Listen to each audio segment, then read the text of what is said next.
नमस्कार दोस्तों, हम लोग इस वीडियो में आज इतिहास के पार्ट 2 को देखेंगे। तो चलिए स्टार्ट करते हैं अपनी इस वीडियो को। इस वीडियो के माध्यम से जैन धर्म, बौद्ध धर्म और इतिहास से संबंधित बहुत सारी बातों को हम लोग इस वीडियो में जानेंगे। जैसा कि हमने अपनी पहली वीडियो में देखा था बहुत सारी जानकारियों को, वैसे ही इस वीडियो में भी हम लोग बहुत सारी जानकारी को देखेंगे। तो चलिए शुरू करते हैं। जैन धर्म एक प्राचीन धर्म है। जैन धर्म के ग्रंथों के अनुसार जैन धर्म जो है अनादिकाल से चला आ रहा है। ऋषभदेव जैन धर्म के प्रथम तीर्थकार एवं संस्थापक थे। ऋषभदेव महान सम्राट भरत के पिता थे। ऋषभदेव को आदिनाथ के नाम से भी जाना जाता है। प्रश्न पूछता है एग्जाम में, किसको आदिनाथ के नाम से जाना जाता है? तो आंसर हो जाएगा ऋषभदेव को। ऋषभदेव का उल्लेख श्रीमद् भागवत गीता में भी मिलता है। ऋग्वेद के केसी सूक्त में भी कुछ जैन तीर्थकारों का भी उल्लेख मिलता है। ऋषभदेव का प्रतीक चिन्ह जो है सांड है और जैन धर्म के प्रथम तीर्थकार ऋषभदेव की मृत्यु 58वें पर हुई थी। 58वां मतलब होता है कैलाश पर्वत। जैन धर्म के 23वें तीर्थकार पार्श्वनाथ थे। पार्श्वनाथ काशी के राजा अग्रसेन के पुत्र थे। पार्श्वनाथ 30 वर्ष की आयु में गृह त्याग करके बैरागी बन गए थे। पार्श्वनाथ को सम्मेय पर्वत पर ज्ञान की प्राप्ति हुई थी। पार्श्वनाथ के अनुयायी को निग्रंथ कहा जाता था। जैन धर्म के अंतिम और 24वें तीर्थकार महावीर स्वामी थे। महावीर स्वामी का जन्म 540 ईसा पूर्व वैशाली के निकट कुंड ग्राम में हुआ था। महावीर जी के बचपन का नाम वर्धमान था। इनके पिता का नाम सिद्धार्थ तथा माता का नाम त्रिशला था। महावीर का प्रतीक चिन्ह जो है सिंह है। महावीर स्वामी के पिता सिद्धार्थ जो थे ज्ञात्रिक कुल के थे और ज्ञात्रिक कुल के ये मुखिया थे। महावीर स्वामी की माता जिनका नाम त्रिशला था, त्रिशला वैशाली के लक्ष्मी राजा की राजकुमारी और राजा चेटक की बहन थी। महावीर स्वामी की पत्नी का नाम यशोदा था, जिनसे इनकी एक पुत्री का भी जन्म हुआ था। उनकी पुत्री का नाम अनुजा प्रियदर्शिनी था। अहिंसा जैन धर्म का मूल सिद्धांत है। जैन धर्म में जीवों पर दया और अहिंसा पर अधिक बल दिया जाता है। जैसे कि हिंसा न करना, किसी जीव जंतुओं को न मारना, उसे ही अहिंसा कहा जाता है। इसलिए जैन धर्म के अनुयायी जो होते हैं शाकाहारी होते हैं। जैन धर्म में कर्म फल से मुक्ति पाने के लिए त्रिरत्न का वर्णन मिलता है। उसमें पहला है सम्यक दर्शन, दूसरा है सम्यक ज्ञान और तीसरा है सम्यक आचरण। ये तीनों जो होते हैं वह त्रिरत्न कहलाते हैं। ये तीनों रत्न कर्मफल से मुक्ति दिलाते हैं। 23वें तीर्थकार जो पार्श्वनाथ थे वस्त्र धारण करने के समर्थक थे, जबकि 24वें तीर्थकार महावीर स्वामी ने पूर्णतः नग्न रहने का समर्थन किया है। बौद्ध धर्म की तरह ही जैन धर्म भी पुनर्जन्म में विश्वास करता था। साथ ही वह यह भी मानता था कि आत्मा पिछले जन्म के कर्मों के आधार पर इच्छाओं की वजह से बंधक के रूप में रहती है। जैन धर्म ईश्वर के अस्तित्व में नहीं बल्कि आत्मा के अस्तित्व में विश्वास करता है। जैन धर्म ईश्वर को सृष्टिकर्ता नहीं मानता है, बल्कि सृष्टि के निर्माण 6 द्रवों जैसे कि जीव, पुद्गल, धर्म, अधर्म, आकाश तथा काल से मिलकर के हुआ है, वह यह मानता है, जिनको मिटाया या फिर से बनाया नहीं जा सकता है। जैन ग्रंथों में 7 तत्वों का जो वर्णन मिलता है वह इस प्रकार से है, जैसे कि जीव, अजीव, आसत्व, बंध, संवर, निर्जरा और मोक्ष।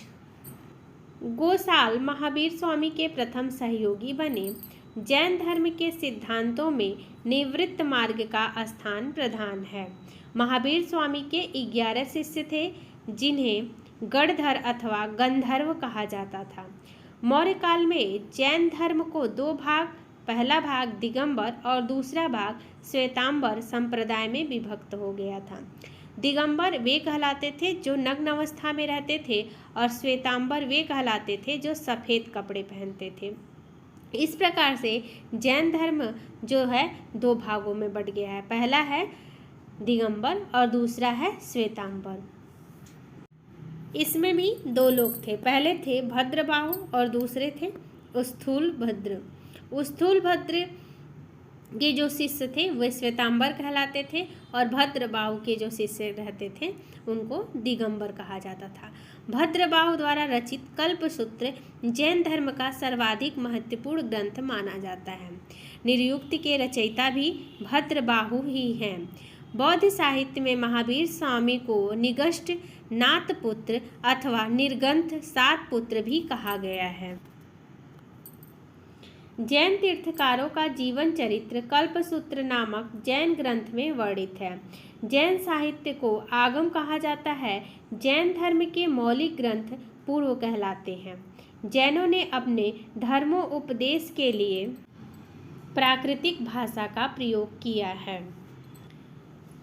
जैन धर्म में 18 पाप माने गए हैं जो हैं हिंसा, असत्य, चोरी, परिग्रह, क्रोध, मान, माया, लोभ, राग, द्वेष, कलश, मैथुन, दोषारोपण, चुगली, असमय में रति और संयम में अरति, परनिंदा, कपटपूर्ण, मिथ्या और मिथ्या दर्शन रूपी शल्य। जैन धर्म के प्रमुख केंद्रों के रूप में मथुरा एवं उज्जैन काफी प्रसिद्ध है। मौर्य काल में मथुरा जैन धर्म का प्रसिद्ध केंद्र हुआ करता था। महावीर स्वामी की मृत्यु, जिसे निर्वाण भी कहा जाता है, 72 वर्ष की आयु में 468 ईसा पूर्व बिहार के पावापुरी नामक ग्राम में हुई थी। जैन धर्म का अर्थ है जिनको मानने वाला या जिनका अनुयायी। जिन का अर्थ होता है जीतने वाला, अर्थात जिसने अपने मन, वाणी और शरीर पर पूर्ण रूप से काबू पा लिया हो, या कहा जाए जिसे जीत लिया हो, वही क्या है, जैन है। जैन धर्म के 5 महाव्रत या मूल सिद्धांत बताए गए हैं, जिसमें पहला है सत्य, दूसरा है अहिंसा, तीसरा है अपरिग्रह और चौथा है अस्तेय और 5वां है ब्रह्मचर्य पालन।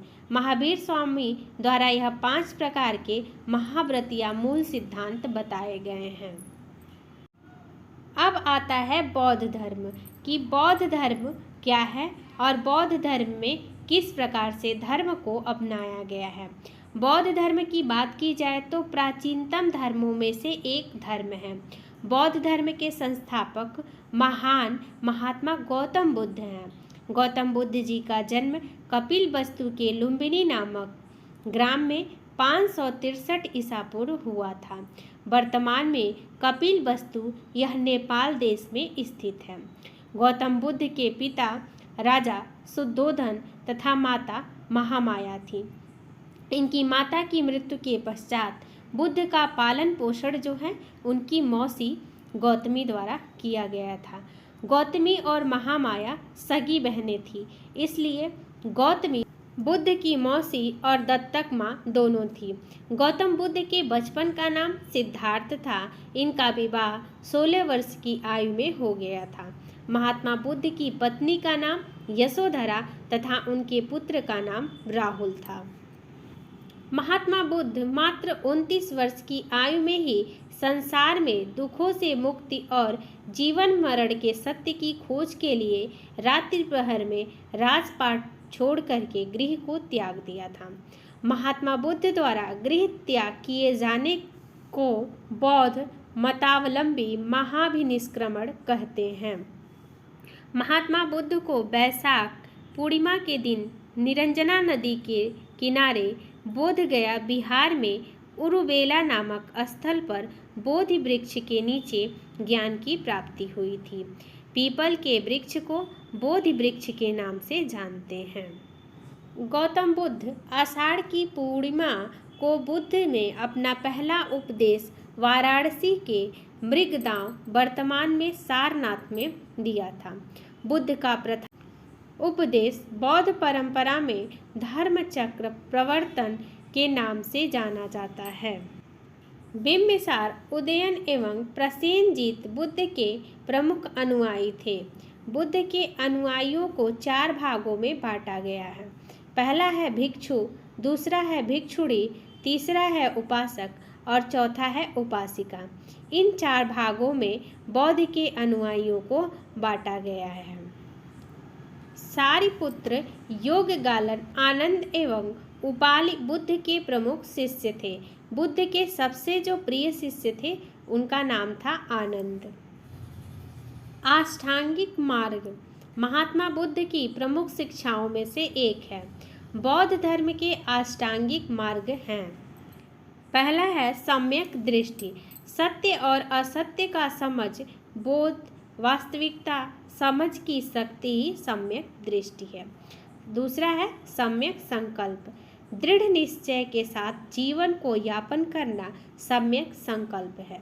अगला है सम्यक वाक, वाणी को सत्य और पवित्र होना चाहिए, अर्थात मनुष्य की बोल में पाप, छल और असत्य विहीन होना चाहिए। अगला है सम्यक कर्मांत। सम्यक कर्मांत में बौद्ध जी ने बताया कि सत्कर्म, अच्छे कर्म, मनुष्य का चाल चलन अच्छा व बुराई और पाप से दूर होना चाहिए। अगला है सम्यक आजीव, न्यायपूर्ण जीवन यापन करना, किसी के साथ छल करने या उसका हक मार करके जीवन यापन नहीं करना चाहिए। अगला है सम्यक व्यायाम, शुभ विचारों की उत्पत्ति करना व पाप, छल, कपट से दूर रहना, गलत कर्मों के दुष्परिणाम को समझना। यह सब क्या होते हैं? बौद्ध धर्म के अष्टांगिक मार्ग के अंतर्गत आते हैं। अगला है सम्यक स्मृति, चित्त को एकाग्र करना, द्वेष रहित मन में स्वयं को जान सकना और गलत चीज़ों से दूर रहना। अगला है सम्यक समाधि। सम्यक समाधि में बताया गया है कि मन को एकाग्रचित्त होना चाहिए। इस प्रकार से बौद्ध धर्म में अष्टांगिक मार्गों का वर्णन किया गया है। बुद्ध ने यह बताया कि व्यक्ति को अपने जीवन में या जीवन यापन करते समय किसी प्रकार का छल, किसी प्रकार का पाप नहीं करना चाहिए, इन सब से दूर रहना चाहिए। अगला है बौद्ध धर्म। बौद्ध धर्म में दुख, दुख समुदाय, दुख निरोध एवं दुख निरोधगामी प्रतिपद बौद्ध धर्म के 4 सत्य अथवा सिद्धांत हैं। बौद्ध मत में 3 प्रमुख अंग थे, बौद्ध धम्म एवं धम्म। इनको त्रिरत्न भी कहा जाता था। बुद्ध द्वारा दिए गए उपदेशों को बौद्ध धर्म में धम्म कहा गया है तथा बौद्ध भिक्षु और भिक्षुणियों को संगठन को संघ कहा गया है। बुद्ध आत्मा और ईश्वर के अस्तित्व में विश्वास नहीं रखते हैं, परंतु जैन धर्म की भांति ही बौद्ध धर्म भी पुनर्जन्म में विश्वास करता था। बौद्ध धर्म के 3 संप्रदाय, पहला था हीनयान, दूसरा था महायान और अगला था वज्रयान। हीनयान का अर्थ होता है निकृष्ट या निम्न मार्ग। हीनयान संप्रदाय के अनुयायियों का मुख्य लक्ष्य बुद्धत्व न होकर के अहर्त पद की प्राप्ति था। कुषाण काल में बौद्ध धर्म के 2 संप्रदायों हीनयान और महायान में विभाजित हो गया। हीनयान संप्रदाय के लोग पाली भाषा का प्रयोग करते थे, जबकि महायान संप्रदाय के लोग संस्कृत भाषा का प्रयोग करते थे। कुल मिलाकर के 4 बौद्ध संगतियाँ हुई जो निम्न हैं। प्रथम बौद्ध संगत स्थान राजगृह सप्तपर्णी गुफा। समय की बात की जाए तो 483 ईसा पूर्व। अध्यक्ष महाकश्यप। शासन काल की बात की जाए तो अजातशत्रु जो कि हर्यक वंश के काल में था। उद्देश्य, बुद्ध के उपदेशों को 2 पिटकों में बांटा गया है। पहला है विनय पिटक और दूसरा है सुत्त पिटक में संकलित कर दिया गया है। द्वितीय बौद्ध संगत, इसका स्थान है वैशाली। समय काल की बात की जाए तो 383 ईसा पूर्व। अध्यक्ष सापकमीर सर्वकामनी भी इनको कहा जाता है। शासन काल की बात की जाए तो कालाशोक जिसे शिशुनाग वंश कभी कहा जाता है के शासन काल में हुआ था।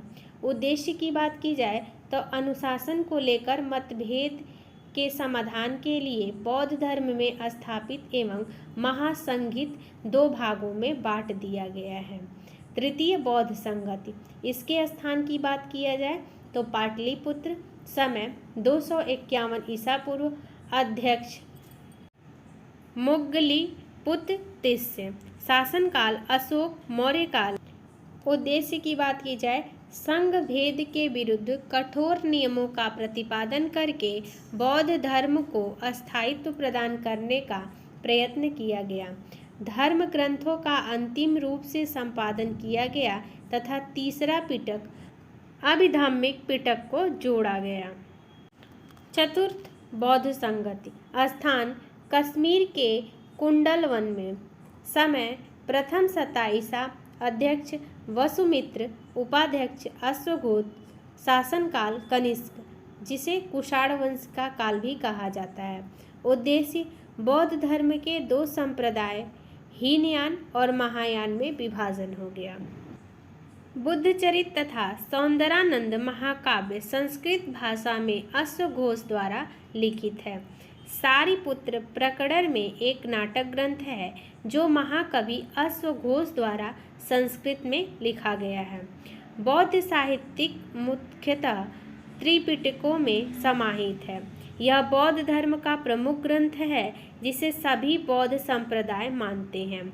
यह पाली भाषा में लिखित है। इसमें 17 ग्रंथों का समावेश मिलता है।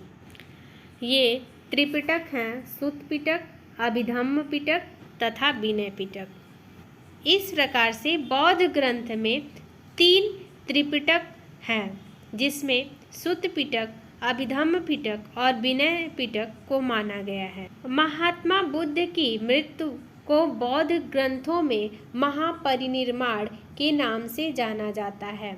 महात्मा बुद्ध की मृत्यु 80 वर्ष की आयु में 483 ईसा पूर्व उत्तर प्रदेश के कुशीनगर नामक स्थल पर हुई थी। एक किंवदंती के अनुसार मृत्यु के बाद बुद्ध के शरीर के अवशेषों को 8 भागों में बांटकर उन पर 8 स्तूपों का निर्माण किया गया है। चलिए जानते हैं वो 8 स्तूप कहाँ कहाँ हैं। पहला है मगध, दूसरा वैशाली, तीसरा कपिलवस्तु, चौथा अलकप, पांचवा रामागम, छठा बेठद्वीप, अगला पावा और कुशीनगर में। ललित विस्तार महायान संप्रदाय का ग्रंथ है। इसमें महात्मा बुद्ध के जीवन का उल्लेख मिलता है। महात्मा बुद्ध ने अपना अंतिम उपदेश सुमक्ष को दिया था। बौद्ध संघ में प्रवेश करने वाली प्रथम महिला बुद्ध की सौतेली माता गौतमी प्रजापति थी। पुराणों के अनुसार यह प्रमाण मिलता है कि 6ठी शताब्दी ईसा पूर्व में बृहद्रथ ने मगध साम्राज्य की स्थापना की, जिसकी राजधानी गिरिवज्र को बनाया गया और वाह्यद्रथ वंश बृहद्रथ वंश की नींव रखी। परंतु बौद्ध साहित्य के अनुसार शिशुनाग वंश का कोई अस्तित्व नहीं है और उसकी जगह हर्यक वंश की स्थापना हुई थी, क्योंकि जब भगवान बुद्ध ने धर्म प्रचार हेतु मगध की यात्रा की थी तब वहाँ के राजा हर्यक वंश का बिंबिसार था। हर्यक वंश की बात किया जाए तो 545 ईसा पूर्व से 412 ईसा पूर्व तक रहा। बिंबिसार या बिंबसार, बिंबसार या बिंबिसार ने हर्यक वंश की नींव रखी थी। बिंबसार हर्यक वंश का एक प्रतापी राजा था जो सम्राट 15 वर्ष की आयु में 543 ईसा पूर्व मगध का सम्राट बना। इनकी राजधानी भी गिरिवज्र ही थी, लेकिन कुछ समय बाद यह राजगृह बना दी गई। हर्यक वंश 545 ईसा पूर्व से 412 ईसा पूर्व तक का समय रहा। अब बात की जाएगी अजातशत्रु की। अजातशत्रु कौन था? अजातशत्रु जो था वह बिंबिसार का पुत्र था, जिसने बिंबिसार के मृत्यु के पश्चात 491 ईसा पूर्व मगध के सिंहासन को संभाला। पुराणों के अनुसार दर्शक अजातशत्रु का उत्तराधिकारी बना, परंतु जैन और बौद्ध ग्रंथ के अनुसार उदयन को उत्तराधिकारी माना जाता था, जिसने पाटलिपुत्र नगर की स्थापना की थी। अजातशत्रु को कुणिक नाम से भी जाना जाता है। कई मतों के अनुसार यह माना जाता है कि अजातशत्रु जैन धर्म का अनुयायी था, परंतु कुछ समय पश्चात बौद्ध धर्म का अनुयायी बन गया। इसलिए अजातशत्रु ने बुद्ध के निर्वाण मृत्यु के पश्चात उनके अवशेषों पर स्तूपों का निर्माण किया, जिसे राजगृह वर्तमान में राजगीर जिला नालंदा बिहार में बनाया गया है। नागदशक हर्यक वंश का अंतिम शासक नागदशक था। शिशुनाग वंश 412 ईसा पूर्व से 344 ईसा पूर्व तक रहा। चलिए जानते हैं शिशुनाग के बारे में। शिशुनाग 412 ईसा पूर्व में गद्दी पर बैठा। महावंश के अनुसार वह लक्ष्मी राजा की वेश्या पत्नी से उत्पन्न पुत्र था। पुराणों के अनुसार वह क्षत्रिय था। इसने सर्वप्रथम मगध के प्रबल प्रतिद्वंदी राजा अवंती को मिलाया।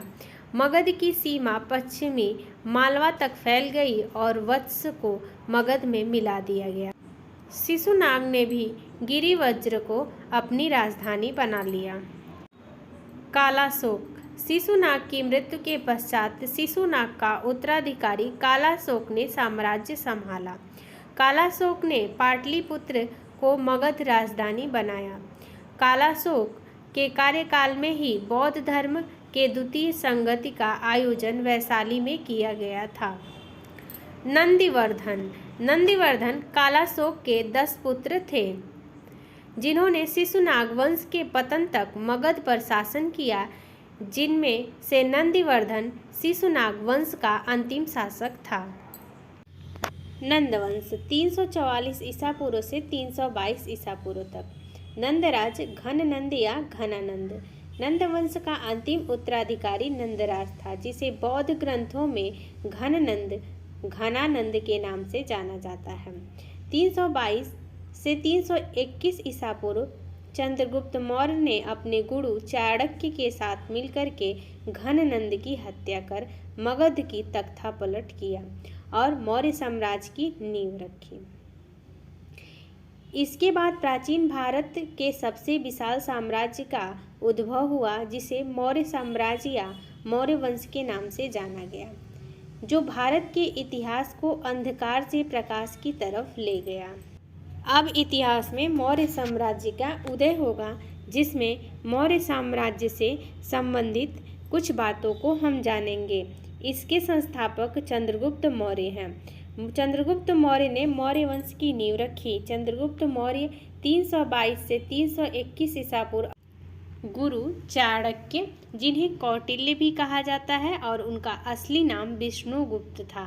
विष्णुगुप्त के नाम से उनको हम जानते हैं। चंद्रगुप्त मौर्य मौर्य वंश का संस्थापक एवं प्रथम राजा था। उनकी माता का नाम मूर, जिसका संस्कृत में अर्थ मौर्य होता है। इसी कारण इस वंश का नाम मौर्य वंश पड़ा।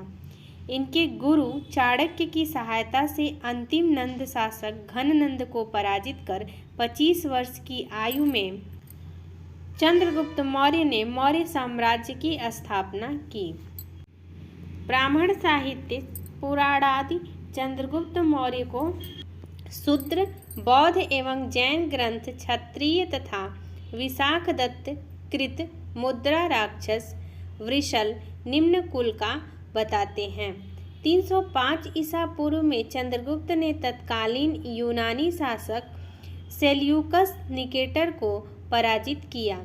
संधि हो जाने के पश्चात सेल्यूकस ने चंद्रगुप्त से 500 हाथी लेकर बदले में एरिया, जो कि हेरात के नाम से भी जाना जाता है, अराकोसिया, कांधार, जेड्रासिया एवं पेरिपनिसाइड, काबुल के क्षेत्रों के कुछ भाग दिए। दोनों देशों के बीच वैवाहिक संबंध भी स्थापित हुए। सेल्यूकस ने अपनी पुत्री का विवाह चंद्रगुप्त से करके उपर्युक्त चारों प्रांत दहेज के रूप में दिए तथा मेगस्थनीज ने चंद्रगुप्त और सेल्यूकस के युद्ध का वर्णन एपियानस ने किया है। चंद्रगुप्त मौर्य का साम्राज्य उत्तर पश्चिम में ईरान, फारस से लेकर पूर्व में बंगाल तक, उत्तर में कश्मीर से लेकर दक्षिण में उत्तरी कर्नाटक, मैसूर तक फैला हुआ था। चंद्रगुप्त मौर्य की दक्षिण भारत की विजय के विषय में जानकारी तमिल ग्रंथ अहनानुर एवं मुरनानुर तथा अशोक के अभिलेखों से मिलती है। बंगाल पर चंद्रगुप्त की विजय महास्थान अभिलेख से प्रकट होता है। अपने जीवन के अंतिम चरण में पुत्र के पक्ष में सिंहासन छोड़कर के चंद्रगुप्त मौर्य ने जैन मुनि भद्रबाहु से जैन धर्म की दीक्षा ली और श्रवण बेलगोला मैसूर में जाकर के 298 ईसा पूर्व में उपवास द्वारा शरीर का त्याग किया। जैन लेखों के अनुसार यह पता चलता है कि चंद्रगुप्त मौर्य के शासनकाल के अंत में मगध के 12 वर्षों में भीषण अकाल पड़ा था। चंद्रगुप्त मौर्य का उत्तराधिकारी उसका पुत्र बिंदुसार हुआ। यूनानियों ने उन्हें अमित्रागत, अमित्रोचेटस, एलिट्रोचेटस के नाम से पुकारते थे, जिसका अर्थ होता है शत्रुओं का वध करने वाला। ये नाम उन्हें शत्रुओं के वध करने वाले लोगों की ओर इंगित करता था।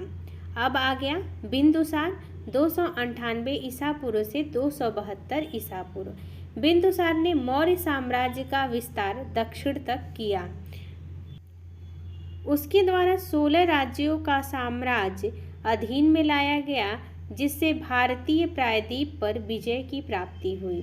दक्षिण राज्यों के अलावा एकमात्र राज्य जो बिंदुसार के नियंत्रण में ही था वह था कलिंग।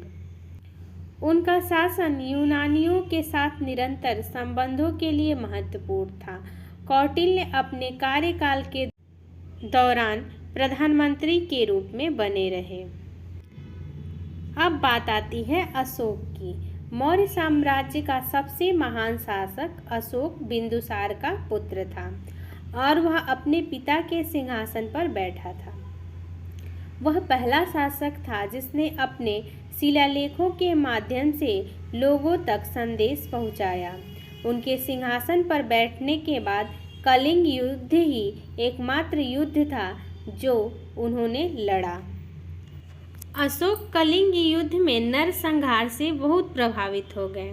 उन्होंने युद्ध में विजय और धम्म द्वारा विजय का विचार छोड़ दिया।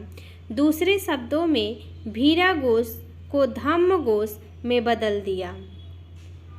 इसके साथ युद्ध छोड़ने वाले पहले सम्राट के रूप में इनको जाना जाता है। अशोक बौद्ध धर्म में परिवर्तन हो गया। तीसरी बौद्ध परिषद उनके द्वारा आयोजित की गई थी।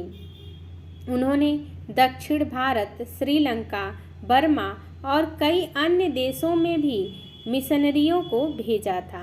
प्राचीन भारत के महान शासक अशोक थे, जो अपने मिशनरियों के लिए जाने जाते थे। उन्होंने एक धर्म, एक भाषा और एक लिपि द्वारा मौर्य साम्राज्य और एकीकरण का कार्य किया।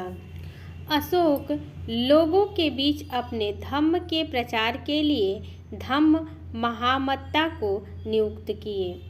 उन्होंने धार्मिक सहिष्णु नीति को अपनाया और शांति, गैर आक्रामकता और सांस्कृतिक विजय की नीति के लिए जाने जाते थे।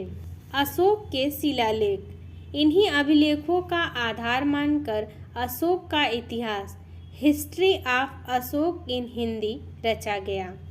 शिलालेख बड़े पैमाने पर जनता के लिए अशोक की घोषणाएं थी, जो धम्म के प्रचार के लिए उनके प्रयास को दर्शाती हैं।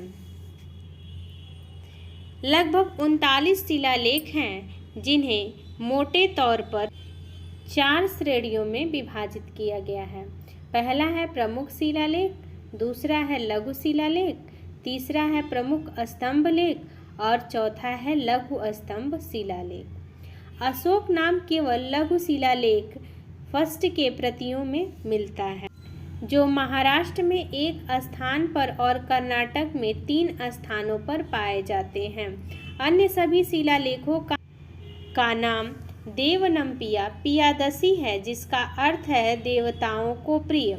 उनके शिलालेख अफगानिस्तान, पाकिस्तान, नेपाल और भारत में पाए गए। उन्हें ज़्यादातर प्राचीन राजमार्गों पर रखा गया था। मौर्य साम्राज्य के साहित्यिक स्रोत। मुद्रा राक्षस।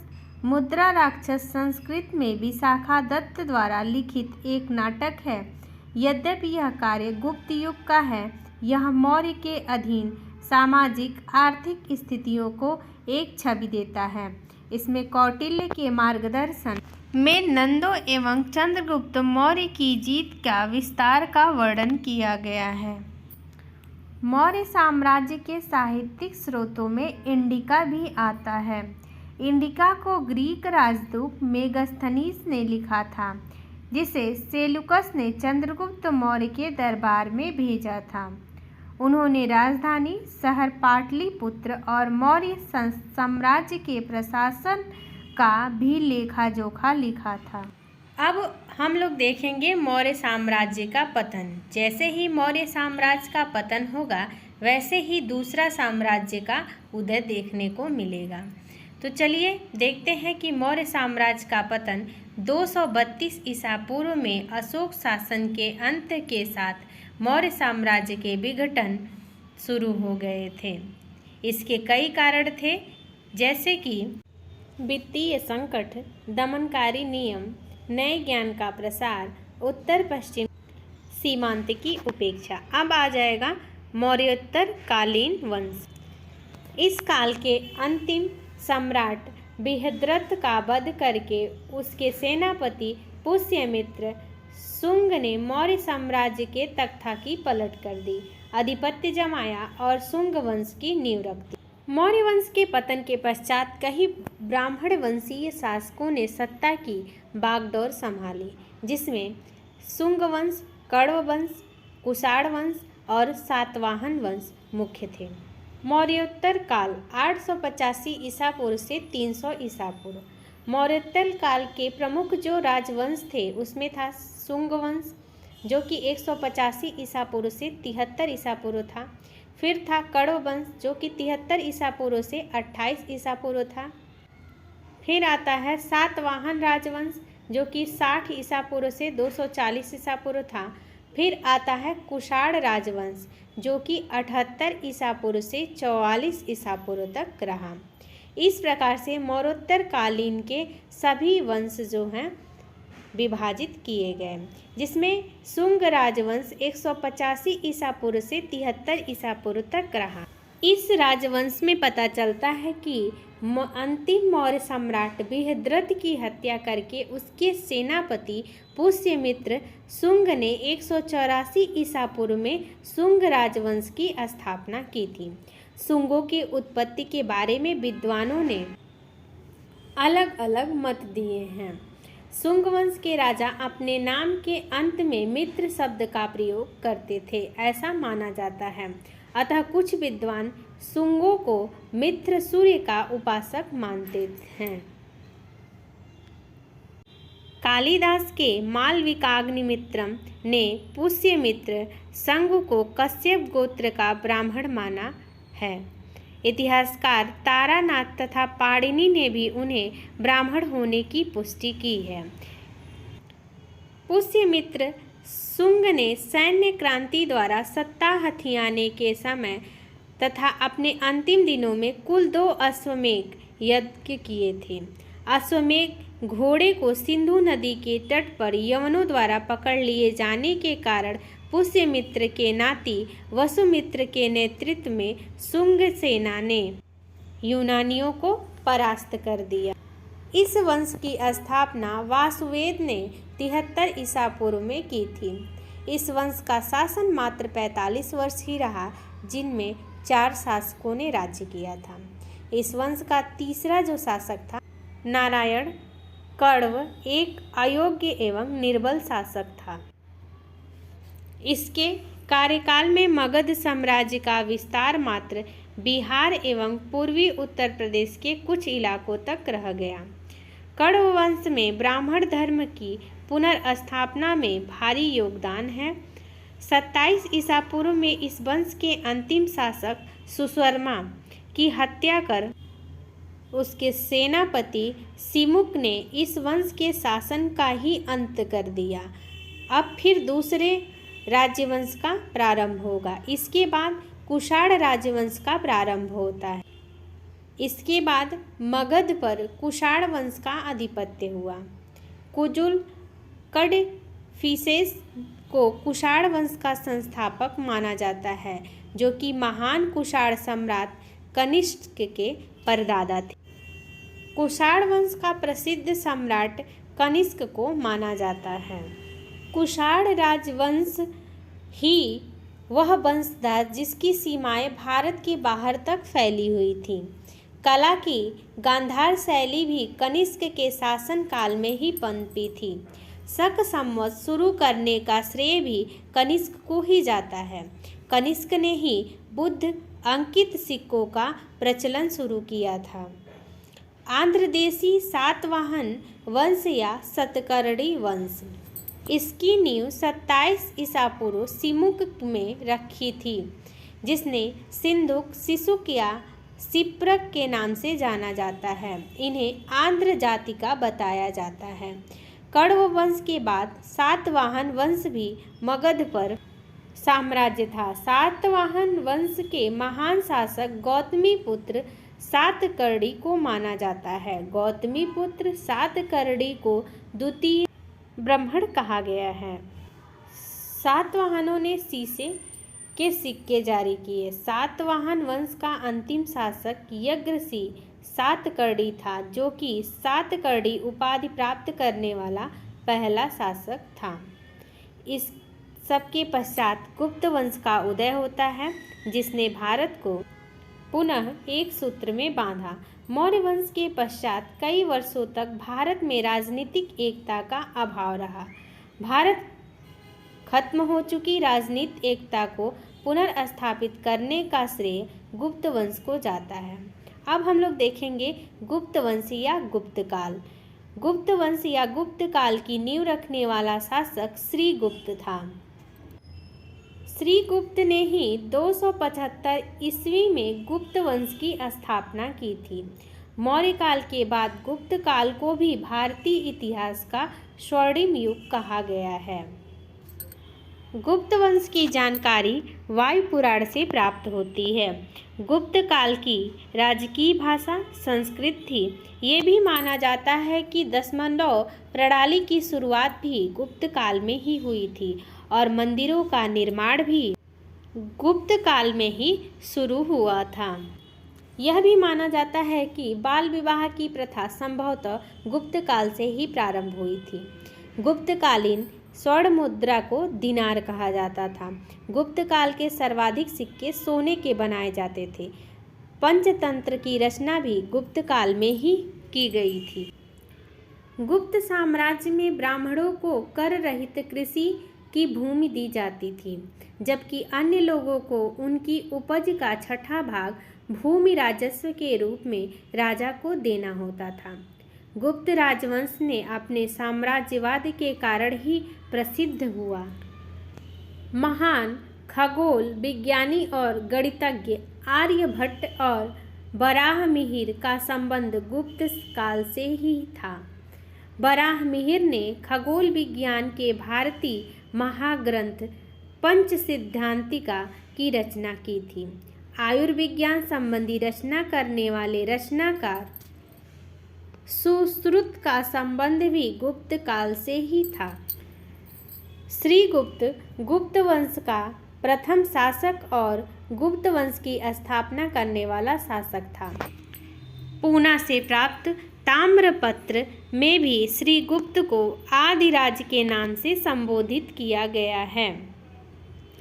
चंद्रगुप्त घटोत्कच गुप्त का पुत्र था, जिसने घटोत्कच गुप्त के बाद सत्ता की बागडोर संभाली।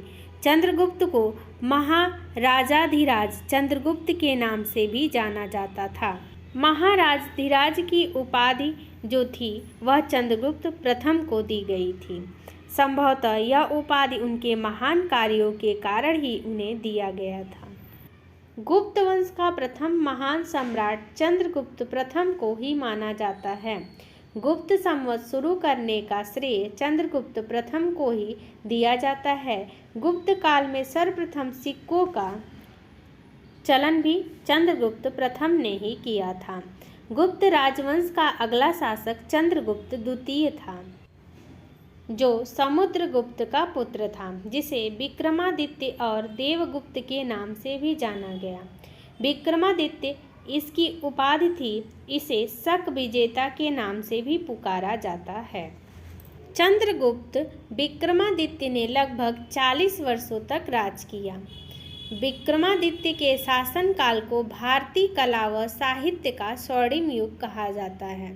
साथ ही यह भारत के इतिहास का भी स्वर्णिम युग कहा गया है। चंद्रगुप्त द्वितीय का विशाल साम्राज्य उत्तर में हिमालय के तलहटी इलाकों से लेकर दक्षिण में नर्मदा नदी के तट तथा पूर्व में बंगाल से लेकर पश्चिम में गुजरात तक फैला हुआ था। चंद्रगुप्त द्वितीय की प्रथम राजधानी पाटलिपुत्र और द्वितीय राजधानी उज्जैनी, जिसे उज्जैन भी कहा जाता है, थी। प्रसिद्ध कवि कालिदास चंद्रगुप्त द्वितीय का दरबारी था, जिसके दरबार में सम्मिलित 9 रत्नों में प्रधान माना जाता था, जिनमें प्रसिद्ध चिकित्सक धन्वंतरि भी शामिल थे, जिन्हें आयुर्वेद का वैद्य चिकित्सा का भगवान माना जाता है। चीनी यात्री फहियान चंद्रगुप्त द्वितीय के शासनकाल में भारत आया था। रजत चांदी के सिक्कों को शुरू करने वाला प्रथम शासक चंद्रगुप्त द्वितीय था, जिन्हें रूपक या रप्यक कहा जाता था। महरौली स्थित राजतंत्र के लौह स्तंभ को चंद्रगुप्त द्वितीय ने ही बनवाया था। चंद्रगुप्त द्वितीय की जब मृत्यु हो जाती है तो उनके पुत्र कुमारगुप्त प्रथम सिंहासन पर आसीन होते हैं। कुमारगुप्त प्रथम ने अश्वमेध यज्ञ करवाया और महेंद्रादित्य की उपाधि धारण की। कुमारगुप्त प्रथम के शासनकाल में ही नालंदा विश्वविद्यालय की स्थापना की गई थी। कुमारगुप्त की मृत्यु के पश्चात उसका उत्तराधिकारी प्रथम स्कंदगुप्त राज सिंहासन पर विराजमान हुए। उसे काफ़ी लोग हितकारी सम्राट माना गया। उसे क्रमादित्य और विक्रमादित्य की उपाधि भी दी गई। स्कंदगुप्त ने हूणों के आक्रमण से भी देश को बचाया था। स्कंदगुप्त के पश्चात कोई भी गुप्त वंश का राजा अपना प्रभुत्व इतना न बढ़ा सका जिसकी जानकारी इतिहास के पन्नों में दर्ज हो सके, जिस कारण स्कंदगुप्त के उत्तराधिकारियों ने स्पष्ट जानकारी उपलब्ध नहीं है। गुप्त वंश का अंतिम शासक विष्णुगुप्त था। गुप्त वंश के पतन का कारण पारिवारिक कलह और बार बार होने वाले विदेशी आक्रमण माने जाते हैं, जिनमें हूणों द्वारा आक्रमण को मुख्य कारण माना जाता है। गुप्त वंश का पतन का कारण कलह और क्लेश था। इस प्रकार इतिहास से बनने वाले सभी प्रश्नों को हमने कवर कर लिया। Thank you for watching this video.